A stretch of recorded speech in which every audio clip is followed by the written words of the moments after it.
morning, all. My name is Stu Ebert, and I welcome you all personally to Tucson Fine Mineral Gallery here during the 2024 Tucson Gem Mineral Show. I really appreciate everyone coming and to all of our viewers online. This morning, we have a wonderful talk on mineralogy of silver deposits in Mexico by Dr. Peter Megaw.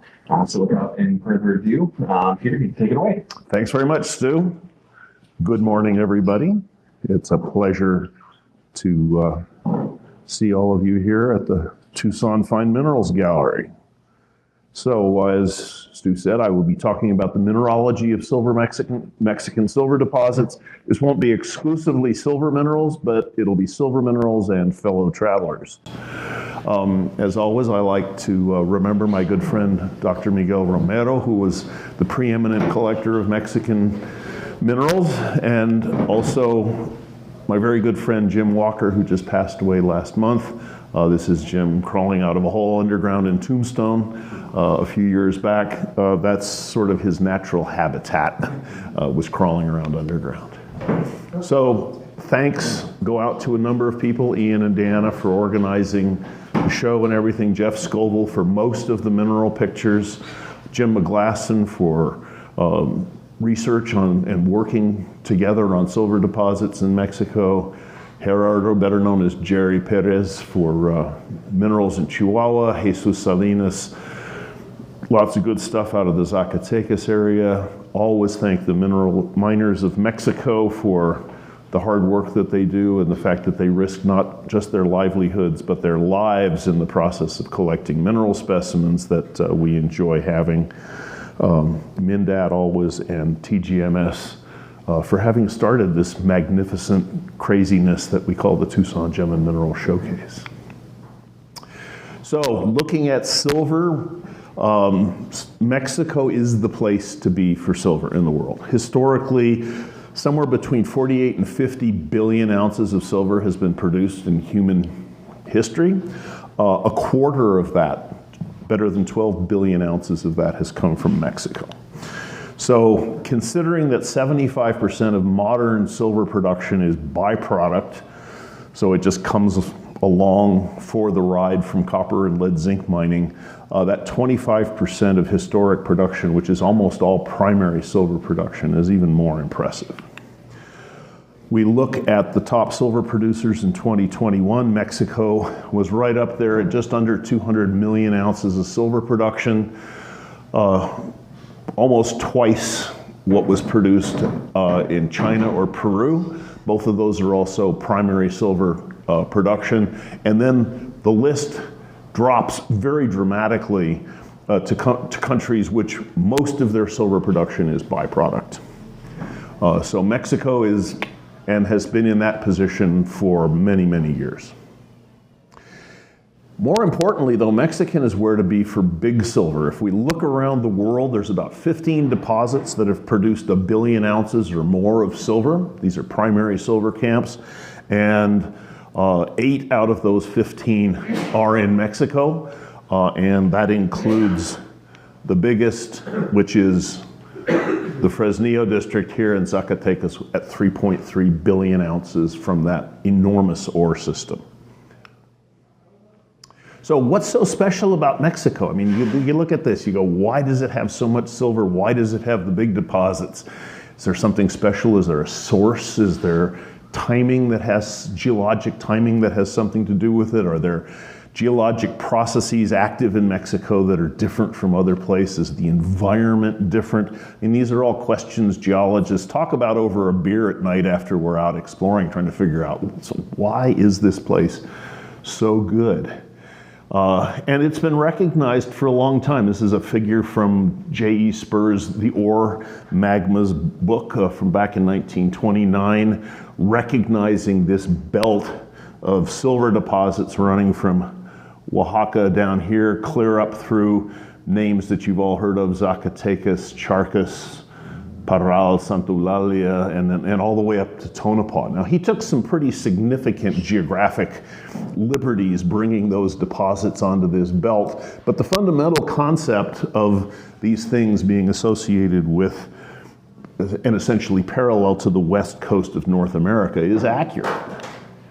And it wasn't really until the plate tectonics revolution came along, really adopted by geologists after the geophysicists picked it up, but really started to creep into geologic thinking in the late 60s, early 70s, and people very quickly realized that plate tectonics had a lot to do with why ore deposits are where they are.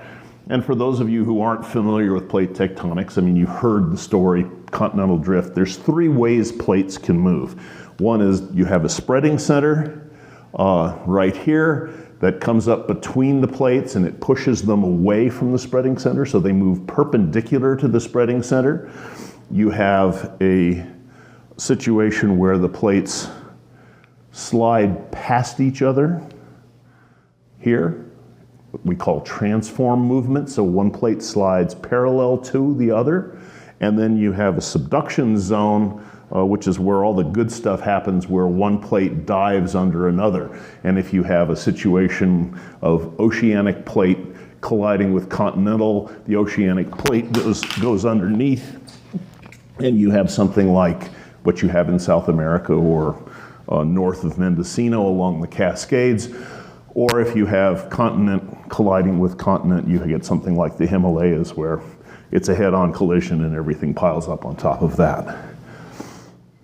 So I'm giving you this because we look at the major ore deposits of Mexico, and you can see very clearly, without getting into the details, the different colored symbols are different styles of deposits, and they all form these beautiful northwest, southeast belts that are all parallel to the west coast of Mexico. And so this is the basis of Spur's big silver channel without he didn't recognize why that was going on. But these deposits are all related to that subduction zone that was active off the west coast of Mexico. So we have the clusters of the silver deposits, the carbonate replacements shown in the yellow squares out here. We have silver-dominated veins shown in red dots, and then we have gold-silver veins shown in purple. And that's basically the layout of the silver deposits of Mexico. Now, one of the things we see when we look at the distribution of silver deposits over time is most silver is very young. We have 3 deposits back in the Precambrian, Cobalt Galganda in Canada, Broken Hill in Australia, Coeur d'Alene in Idaho. These are big systems. They're very old. All of the others are essentially less than 100 million years old. That's very young, and that's where most of the silver production in the world has come from, is those young deposits. So that tells us something about the timing of where these deposits have to occur. We look at the ages of the deposits in Mexico, and you see very quickly the red dots formed between 25 and 35 million years ago. There's a few that are green that are older than that. There's a smattering that are green that are young. There are very few of those. There's a smattering that are older. There's a whole bunch that haven't been age dated yet. So if somebody wants to support several doctoral theses, there's lots of room yet to tighten this picture. But we see is that 25 to 35 million year range is an important time. And if we take that into consideration, the first thing we have to do is roll Baja back to where it started before it began its migration towards San Francisco. So basically we have a transform. At that time, there was subduction going continuously along the west coast of Mexico, and so these belts of deposits that fall into that age range we were just talking about, the CRDs and the various vein deposits, are all related to volcanism related to that subduction zone. So we have oceanic crust going underneath continental crust. You wind up with partial melting of the slab, you generate magma, those rise into the lower crust, they differentiate, and they do all the wonderful things that ultimately produce ore fluids that make the deposits that contain the minerals that we care about.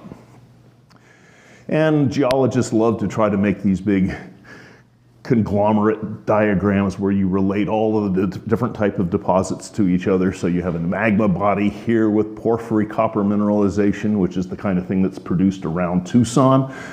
Then you have limestone replacement deposits where there's carbonates, you have veins up in the volcanics. This is all how these different deposits relate to each other.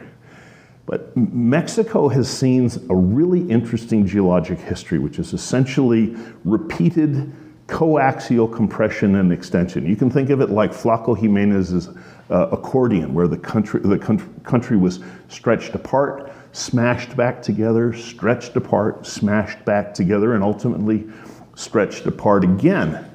And so back in the middle Jurassic, so about 160 million years ago, Mexico was undergoing compression. So Eurasia had collided with North America, creating subduction, a lot of compression. Mexico got crunched. And then in the late Jurassic, about 125, 130 million years ago, Mexico got pulled apart because Europe decided it wanted to be back further to the east than it was, and you created all of these big northwest, southeast trending linear basins that controlled a lot of the deposition of the carbonates. And then during the Laramide, the end of the Cretaceous, about 65 million years ago, Europe came back in, smashed into North America again, created another subduction zone, and more compression, more folding along the west coast of Mexico. And ultimately that gives you what you see today, which is the Mexican Laramide folded thrust belt. This is a Google Earth image of Mexico, and you can see this beautiful pattern, northwest, southeast pattern of these big folds that you can see as these big linear features coming up north-south, going east-west, and then back up to the northwest again, and ultimately winding up actually way up here in Arizona. So all the time this subduction is going on, you're creating magmatism, you're creating these belts of volcanoes. They're forming ore deposits in their roots, as we saw from the model. And then in the mid-tertiary, something special happened to Mexico. So we see this subduction shown as blue all the way from Alaska to Tierra del Fuego. But right here in Mexico, and this red line is the East Pacific Rise. So that's the spreading center where the plates are pulling apart like this. And right about 34 million years ago, the subduction, the spreading zone got subducted. So you went from the plates pulling apart to that plate moving sideways. So that's when Baja began to start going to the north. And that caused crustal relaxation and a huge outpouring of volcanics. So Mexico then got stretched apart. It went into extension. Flaco pulled out the accordion again. And that's when all of this active rhyolitic volcanism, which is very intimately related in time and space to the ore deposits. So part of what makes Mexico so different is this combination of all of these different features. There's no reason to think that there's a source difference. There's no reason to think that the oceanic crust is any different in composition under Mexico than it is under South America.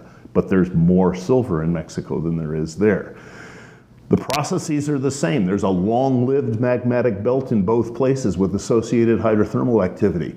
Silver moves best in high-temperature acid fluids. That's exactly what you expect to see associated with felsic volcanism. And certain of the ore deposit types that are associated with that felsic volcanism are exceptionally well developed in Mexico. So we have, for a number of these deposits, because we have these thick sections of limestone, we have a beautiful chemically appropriate, structurally prepared host rock package from all those rocks being smashed and then pulled apart again.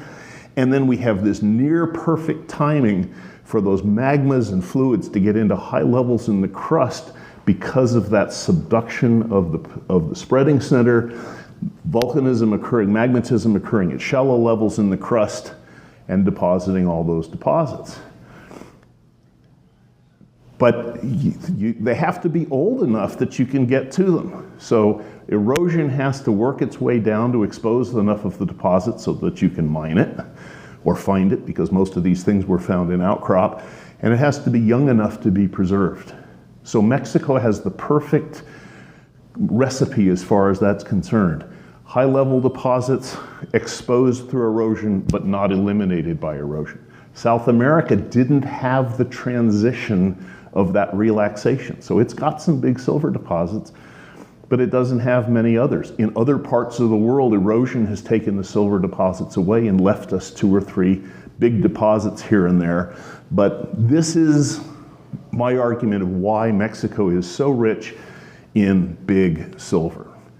So you can argue Mexico could be used as a proxy for silver deposits elsewhere. So the same processes are going on in other places. Similar environments exist. And by understanding how these very well-developed Mexican examples developed, we can understand the other deposits like them in the world that may be smaller or may be scattered, but we can understand them better. And we can understand from a specimen standpoint, once we understand the process that forms the deposit, why mineral specimens from the same genesis of deposit worldwide have a tendency to look the same. And once you understand that, when you see a fluorite, for example, of a particular morphology, you can say, oh, that probably came from a carbonate replacement deposit, or that probably came from a vein. So let's key in on the deposits that everybody knows and loves in Mexico as collectors. We're going to be looking at pretty much all of the deposits you see highlighted here. We're going to start with sort of 2 one-offs. One is Boleo out in Baja California, and the other is Batopilas in southwestern Chihuahua. So the SEDEX deposits of Mexico are relatively few. Boleo is probably the best example. SEDEX stands for sedimentary exhalative. And so what this means is you have a basin, in this case, the Gulf of California or the Sea of Cortez. You have a big fault on the margin of it. Hot fluids rise along it, carrying metals, and then those dump out into the basin, and you start to have things like copper and silver minerals precipitate out as layers within the infill of the basin. And when you look at the main pit at Boleo, this is what it looks like. These are black layers of chalcocite-rich clays, basically. This stuff is horrible to mine, but that's what it looks like. It's not very interesting until it gets exposed to the surface and oxidized. And then we start to see things like boleite, and this is what the district is famous for as collectors. These beautiful crystals found and described originally back in the 1880s by Edouard Comminges from France. That cube is a little better than 2 centimeters. And pseudo-boleite, which is recognizable by the little sort of edge where you have the slight mismatch between the faces of the crystal. And Commingesite, for which Mexico is, or Boleo is also very famous. The best ones found well over 100 years ago until about 7 years ago when a significant find was made. This is a video that was sent to me with this 1-inch Commingesite star. And the person sending it to me asking, are you interested in this? And of course the answer was absolutely, let's make a deal. So that's that specimen after it was cleaned and properly photographed by Jeff. Very different from the ones in the Sorbonne in Paris. The crystal faces are very sharp and lustrous as opposed to most of the ones this is from the Curaglu mine as opposed to the Amelia mine, and the ones from here are a little sharper, a little smoother on the crystal faces. So jumping to Batopilas down here in southwestern Chihuahua, very famous for native silver. It's what they call, it gets thrown into a garbage can geologists called 5-element veins because they all have native silver associated with them. You're talking places like Cobalt in Ontario and the Alhambra in New Mexico, Kongsberg, Batopilas. Not really clear that these deposits are all that genetically closely related, but that's the trash can or pigeonhole geologists dump them into. Batopilas is out in the bottom of that beautiful Sierra Madre Canyon country. It's a wonderful little place. It's about 600 meters elevation. It gets pretty wet when it rains in the summertime. You can see it's pretty challenging topography. But Batopilas has produced between 200 and 300 million ounces of silver between 1600 and 1913. A lot of it by very primitive methods working down from the surface. You didn't want to be, let's just say you wanted to be a mine owner out here. You didn't want to be a laborer in the mines. Phenomenally rich deposits. They were like Brillo pads of crystallized native silver within calcite veins. That's 1 month's production, so that's 300,000 ounces of silver. Each of those bars weighs about 25 kilos. And as they would mine along these calcite veins, which were only 1 or 2 centimeters wide, they would follow them and they would start to see a little bit of galena and a little sphalerite. Then they'd start to pick up a little proustite. And then over a distance of only 2 or 3 meters, the vein would open up to 1 to maybe as much as 3 meters wide with a partial filling of native silver in calcite in the core of the vein. And so the silver wires are relatively uncommon from Batopilas, but they were produced from certain mines. What we're most familiar with is the elongate spinel twinned silvers. This specimen came out in about 1825. It was in the personal collection of Joel Roberts Poinsett, who was the U.S. envoy to Mexico from 1825 to about 1835. And one of the things he brought back from Mexico was native silver and a number of other mineral specimens. Another thing he brought back was this red-leafed bush called Noche Buena in Mexico, and we call it poinsettia, named after him. But he was the one who was responsible for inflicting those plants on us every year at Christmas time. Spectacular reticulated groups of crystals. That specimen is about 14 centimeters from end to end. It's known as the bat. So let's move on to some other major deposit types. Let's look at some of the vein deposits for which the Sierra Madre is very, very famous. And then we will look at the carbonate replacement deposits in the eastern part of Mexico. So again, you're talking about this kind of environment, the roots of a volcano, and you're generating either carbonate replacements if you've got carbonates in the sequence, or vein deposits. So looking at carbonate replacements, you have an intrusion.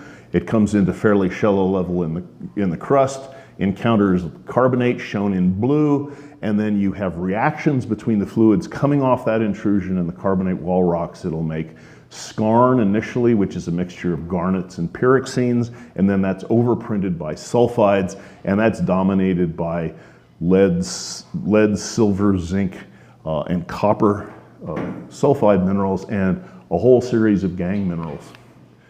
Here's Nika. Here's one example, pretty famous for the Cave of the Crystals. Nika is a little scary from an explorationist standpoint in the sense that this deposit that produced about 55 million tons of ore from 88 chimneys down here at depth, these big vertical tendrils of mineralization, that's the entire surface expression of the system, is this one chimney that made it to the surface. So it really wasn't discovered until the 1950s. So here's how replacement works. You have an intrusion. It expels ore fluids that travel some distance until they encounter reactive rocks. Shown in blue, that's limestone. The stuff shown in tan would be shales and sandstones that are not reactive. So you have a hot acid fluid. It encounters the alkaline carbonate host rock, and it dissolves it. It's like when you took a little bit of vinegar and dripped it into baking soda. You get that neutralization acid and base reaction. It's why you take Tums when you have heartburn. It's the same reaction. But what happens is that neutralization immediately causes precipitation of the sulfides and the gangue minerals, occupying those sort of nano spaces that are created as molecules of the calcite of the limestone are produced. So this replacement deposit is going on at the molecular level, but the sulfide and skarn silicates that make these ores, those minerals have a more compact atomic structure than the calcium carbonate, the calcite that makes the limestone. And so that gives you about a 15 to 20% volume reduction just by the process of replacement. And those sulfides and silicates are too weak to support their own weight, so at a certain point they collapse. And when they do that, this is going on during mineralization, they make these big breccia bodies with big holes in them, big voids, into which the mineral crystals can grow. So you wind up with this thing that is growing progressively as the fluids rise along a fracture or intersecting fracture, and one stage after another, and then with that volume collapse, the sulfide chimney collapses, and you have all this space for the crystals to grow into, produced by the process of replacement. And so the next pulse of fluids comes along, deposits crystals in those holes, and you wind up typically with big voids at the top of these things where really big crystals can grow. So here's a picture of one of these. This is a skarn chimney at La Negra. It's all of this are blocks of skarn that have collapsed into a breccia, and it's all cemented with sulfides here between those breccia bodies. This one, unfortunately, went all the way to filling the voids. It didn't have the courtesy to stop so that we got some nice crystals out of this particular breccia. But looking at the skarn minerals, we see a lot of these in the market. The androdites from La Linda Prieta in Chihuahua are very famous, these beautiful black, sharp androdite garnets. Or the grossularites from Cerro de Cruces in Coahuila, sometimes misattributed to Lake Jaco in Chihuahua, but these little bit of manganese gets thrown in and turns the grossularite that beautiful pink color. You get the calcilla, the pyroxenes, and the amphiboles don't tend to make great crystals themselves, but that Hedenbergite or actinolite gets incorporated in quartz, makes what we call praise, and so you get these beautiful green quartzes, typically overgrown by calcite and fluorite and sulfides. In strange places like Charcas, there's borates so California type borates, but in the sedimentary sequence, the hydrothermal system dissolved some of that boron, picked it up, incorporated it into the ore fluid, redeposited it as danburite or datolite in some cases. And then the sulfides came in, and you can see some little pyrite sitting on top of these big datolite crystals. So this is what replacement ore looks like. This is massive galena, sphalerite, and pyrrhotite here. This is a body of unreplaced limestone with just a little rind of alteration around the edge. For those of us who are in the geology business, if you put a drill hole right here, you have no idea that you're centimeters away from massive high-grade mineralization. But those ores are composed of things like pyrrhotite, which we see beautiful examples of from Santa Eulalia and Dalnogorsk, which is a similar type of deposit, or a number of the Eastern European deposits. Pyrite, commonly with some distortions to it, so you wind up with these spiral or almost spherical aggregates of pyrite.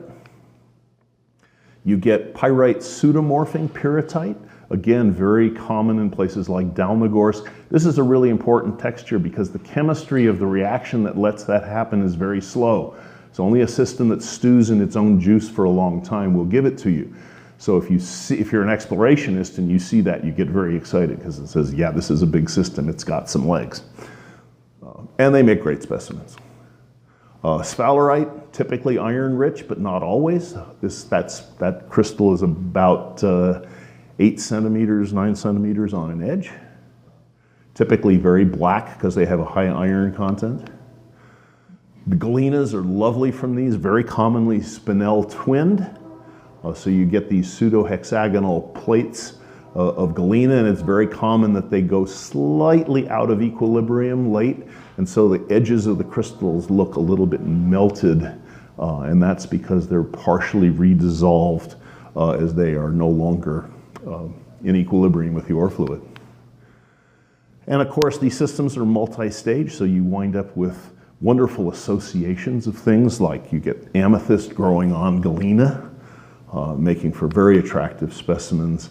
You get things like this, the chalcopyrite on quartz, but then it's associated with sphalerite, and there's fluorite that's come in on top, and there may have even been some calcite on here that was taken off by the miners.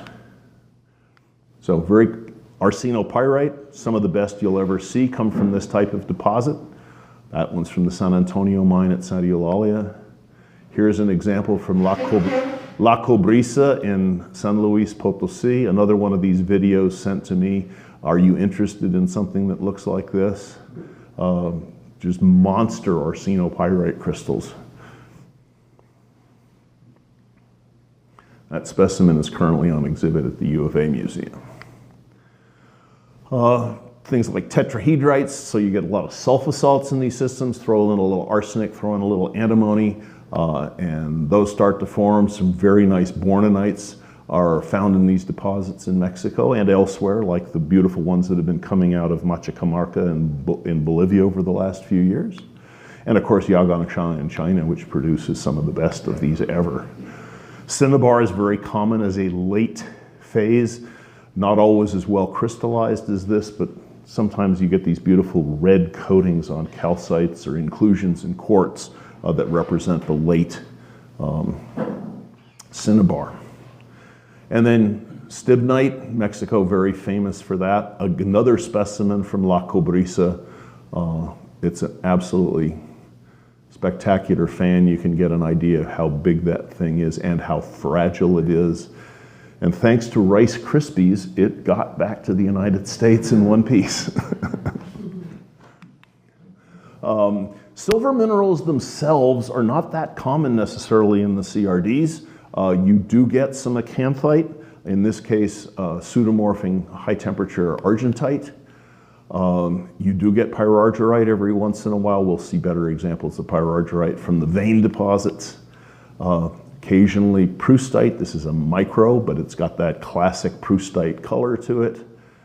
And then some oddballs, things like argentopyrite. Again, these are micro species that come from the main silicate ore body at Santa Eulalia, which is easily recognized by the association with rhodochrosite. So you see a lot of these rhodochrosite specimens around. And if you get out your hand lens and start looking in those voids, you can find dozens of examples of rare and beautiful small crystals, if you're a micro freak, in that material. And those are little blades of polybasite right there clustered around the base of the argentopyrite. And you do get native silver occasionally. This is from the west camp of Santa Eulalia. That's a miniature. Or you get a spectacular piece like this from San Martin in Zacatecas. That's a large cabinet specimen. Big, heavy wires, and this very strange texture right here that looks like the suckers on an octopus tentacle. We still don't understand why that formed. Calcite, very common in these deposits. They're forming through the dissolution of carbonate. So that carbonate is going to get reprecipitated at various times. During ore, it tends to be rhombohedral. After mineralization, in the oxidation phase, it tends to be more scalenohedral and more polymorphic. This is an example of one of the icicles from the icicle pocket at Santa Eulalia that came out about 4 years ago. The interesting thing about this is that you have to think about the replacement process. That carbonate that's dissolved is not destroyed. You've taken the metals out of the ore fluid, you've reacted, you now have this carbonate that's in solution. And so it's basically picked up by those spent ore fluids, and it keeps working its way out along the channelways in the system. And so it gets redeposited at a certain point. We call it fugitive calcite because it escaped from where it was originally and got outside of the ore deposit. and begins to plug up the peripheral porosity and permeability. One of the beautiful things about this stuff is that it is very strongly fluorescent. So this is really popular with the ultraviolet collectors. So it shows up as sort of disseminations in the wall rock and in veins and as late stage crystals deposited on top of those earlier formed sulfides. Here's a picture from Dick Graham underground at Bisbee. So the wall rocks at Bisbee are absolutely saturated with this stuff. So you get this beautiful red color, and then you get a little bit of hydrozincite and willemite weeping on the walls and giving you these green and blue-white colors on top of the red. That's what it does to the specimen. So you get these calcites that are very slightly pink or maybe not even visibly pink. You hit them with shortwave or longwave UV and they pop. And if you look at the base of crystals, you can see that these can be zoned. And so you have a zone here that is clearly an ore-related stage of the calcite. And then you have the non-fluorescent stuff that deposited on top of it after mineralization. So those individual specimens are telling you some really complicated stories. You also get quartz. This is from Charcas, another one of these phone videos sent to me, this lovely scepter. Quite a spectacular piece. Again, from the classic Charcas district. Or Japan Law twins, in this case with arsenopyrite. So those are two Japan Law twins fused together with an arsenopyrite on the surface. Those are the kinds of phone calls I like to take.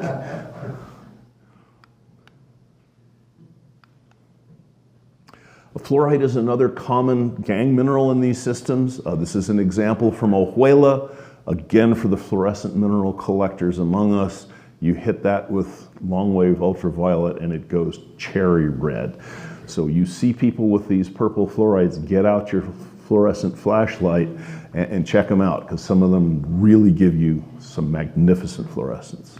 Some don't. Manganese does some other wonderful things. Sometimes there's enough manganese in the calcite to turn them pink. This is from the Aranzazu mine in Concepcion del Oro. That's a quartz crystal they're growing on. And when you get all the other stuff out of the way, it comes down as rhodochrosite. And some of the best rhodochrosites in the world come from these deposits in Mexico. Anhydrite, also very common because there's a lot of gypsum in those sedimentary basins and it gets picked up by the ore fluids, redeposited above 52 degrees C as anhydrite. That's a bow tie about 15 centimeters long. And then as the temperature drops, that stuff goes into solution and gets redeposited as gypsum. And you get these spectacular sharp gypsum crystals from mica. This is a table-sized piece. These are some of the biggest crystals ever documented on the planet, the Cave of the Crystals. Those are the biggest ones, about 14 meters long. He is not photoshopped into that picture. This cave remains safe. It has not been flooded. Someday maybe some of you can get in to see it. It's truly remarkable. It's also incredibly hot. It's about 125 degrees and 100% humidity. And the gypsum, as I say, is everywhere. It plugs up everything. It fills the sumps, it fills the pipes. This is a specimen from Miguel Romero's collection. Someone cut a valve out with this beautiful spray of gypsum in it. A lot of the gypsum specimens that you see for sale actually come from the sumps and are essentially mine waste because the water is so full of gypsum, it cools in the sumps and it grows. The miners throw all kinds of wood and trash and tennis shoes and stuff in there, and in about 6 months it'll grow. Based on calculations done through studies of the Cave of the Crystals, they've been able to get a pretty good idea of how fast they grow. You can grow a crystal 1 centimeter square, half a meter long in a year. So they grow remarkably quickly. And again, they're reopening Nika, another one of these phone calls, football-sized, absolutely perfect, glassy gypsum. This is what happens when your sump sits for 5 years without anybody fishing out the crystals. And we've seen a lot of these come out the last few years as mica is being put back into production. So these deposits are wonderful for their primary minerals, but what we know them most for as collectors is what happens after they get oxidized, because that's where the brilliantly colored secondary base metal oxides come from. So you have our sulfide chimney. Down here, it's oxidizing. It creates an oxidation cave. At the top, you tend to wind up with a layer of pure cerussite, mixed iron and lead oxides. The zinc oxides get flushed out and then reprecipitated at depth. And the old timers would come along, they would look for these caves, they would find helictites and things like that on the back of the cave. They'd pry up the floor going after this pure cerussite, which was so rich in silver. That's what the Spaniards were after. So in places like Ojuela, every once in a while, we get some cerussite. There's some of the original galena here. Those are nice, big, sharp, juicy cerussite crystals. Some of the silver comes down as halides. In this case, is bromargyrite crystals. A lot of the lead winds up in things like mimetite, San Pedro Corralitos, of course, being the most famous locality for that. Vanadinite, San Carlos and Chihuahua produced these in profusion about 8 years ago. Some of those crystals in that particular specimen are about 5 centimeters long. So these things used to give Morocco a run for its money. And of course, wolfenite, which for many of us is one of our favorite mineral species. This is from the La Morita mine, a property that produced and then stopped producing only within the last 10 years. And another phone call, this one came from my daughter at the Munich show going, look at this piece from Ojuela, Daddy, with these beautiful green mimetites and the big, thick, coarse blades of wolfenite. That was another easy phone call to answer. The copper makes things like malachite. At Ojuela, you get these wonderful botryoidal shapes in vugs. Some of the copper stains. The smithsonite gives you blues. This blue is as blue as anything you would hope to see from the Kelly, which is essentially the same style of mine that the San Antonio mine is at Santa Eulalia. Marvelous hemimorphite. Those crystals are 5 centimeters long each, almost at 90 degrees to each other, so it's Cartesian coordinate. Adamite, for which Mexico is justifiably extremely famous. This particular specimen graced Jeff Scoville's ad for about 7 years running.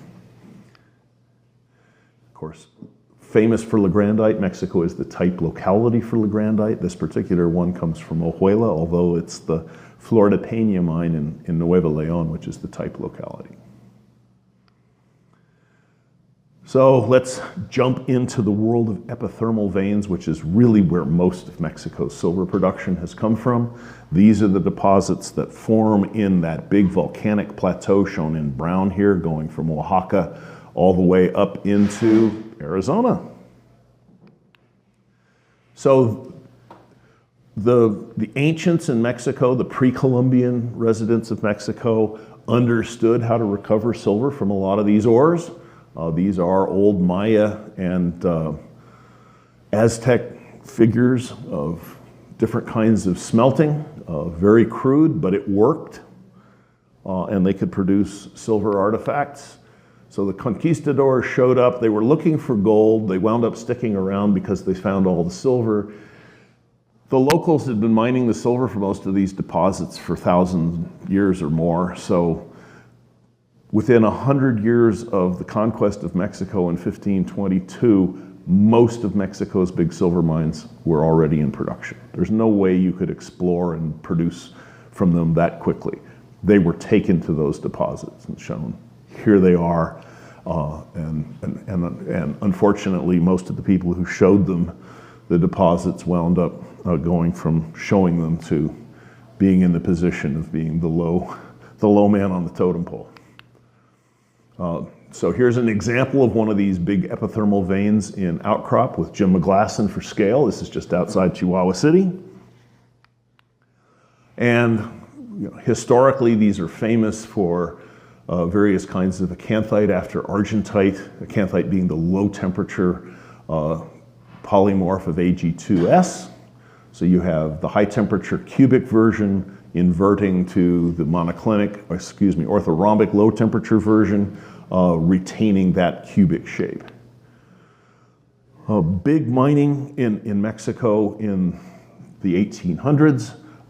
As you can see, a lot of hand labor, a lot of attention to safety. Those folks are all wearing hard hats and safety belts and boots and things like this. This would give a modern safety engineer fits. And these deposits are really interesting because they form by fluids rising along cracks in the earth. We call them epithermal veins. Epithermal just means less than deep is really all it means, or shallow heat is all epithermal means. So the fluids rise along these fractures. They reach a certain level where the pressure can't contain them anymore. And so and they boil. It's not like a kettle on the stove. It's like what happens when you pop open a bottle of beer or a bottle of champagne. That pressure drop causes the silver minerals to dump out. Then it fills up immediately with quartz. And then the pressure builds up again, and lather, rinse, repeat, which is why when you look at these veins, you see multiple stages of mineralization and quartz. There's a certain amount of calcite involved. It forms typically these bladed crystals that get replaced by quartz and make beautiful pseudomorphs that grace many collections. So what happens is the precious metals tend to deposit above the boiling zone, and the base metals form below it. So when we're talking about deposits being eroded, you have to take about 300 meters of overlying rocks off the top before you get down to expose the vein. So when I was talking about they have to be around long enough to get exposed and not so long that you wind up working away all of the silver zone and getting down to the base metal zone. So most of the veins in Mexico were found in outcrop at some level up in here. What we focused on now in the last 20 years is looking for places like this that say this is what's on top of a big vein, and if you look around you can get lucky. So when I'm talking about the vein histories, the textures telling you the story, here's a relatively simple vein. Coherent banding, multiple stages of mineralization, but nothing like this, which has seen massive disruption of the vein between the mineralization stages. And it's deposits that do this that tend to make the big pockets that give us the specimens we like that acanthite in the upper right-hand corner, forming in this bonanza zone above the boiling level. They tend to come with a lot of quartz. In places like Guanajuato, most of that quartz is amethystine, so you can get buckets and buckets and buckets of this beautiful gumball purple amethyst, many cases with calcites on top of it. The calcite is like fugitive calcite. It contains manganese, so it's nicely fluorescent. This is from Palmarejo, where the big bishop-capped twins with the white layer that you've seen for the last 10 years or so come from. And of course you get the silver minerals. And this is silver on acanthite. It's probably silver from acanthite because in a lot of these systems there's good evidence that it's actually desulfurization of the acanthite that liberates the silver to give you the native silver. This is a natural process, but you can also do it at home if you follow the recipe, and I think it's the 3rd edition of Dana's Treatise of Mineralogy. Some of these acanthites after argentite can get pretty spectacular. This is a sample from Arizpe, which is just south of here. It's a mining district that's gone back into production for the first time in 100 years. And lo and behold, we're seeing specimens coming out of that mine already. You get pierceite. We don't know exactly where this specimen is from, but get nice examples. Jalpaite, for which Jalpa mine in Mexico is the type locality. This one was in Miguel Romero's collection, weeping a little bit of copper. Pyrargyrite, for which the mines in Mexico are very famous. This is from Tasco. And some of those pyrargyrites, that specimen is about the size of my hand. Again, it was in Miguel's collection. Down in Oaxaca, the San Jose mine has been producing some very nice pyrargyrites, some of them speckled with little myargyrite crystals. So you get two for the price of one in a number of these specimens. And the most prolific belt is what we call the Fresnillo trend. This is a series of, remember I talked about 15 billion ounce silver producers in the world? 4 of them are on that belt. And it's not just lining up a ruler on the map and saying I can draw a line that covers all of them like J.E. Spur did. This is a situation where you can now, with satellite imagery, you can see this huge structural zone that runs from down by Guanajuato up through Zacatecas, Fresnillo, on up past San Martin towards Durango. So this is the most prolific address on the planet for silver. 4 billion ounce deposits, over 6 billion ounces of silver mined historically. Guanajuato, one of the older Spanish districts, produced about 1.3, 1.4 billion ounces of silver.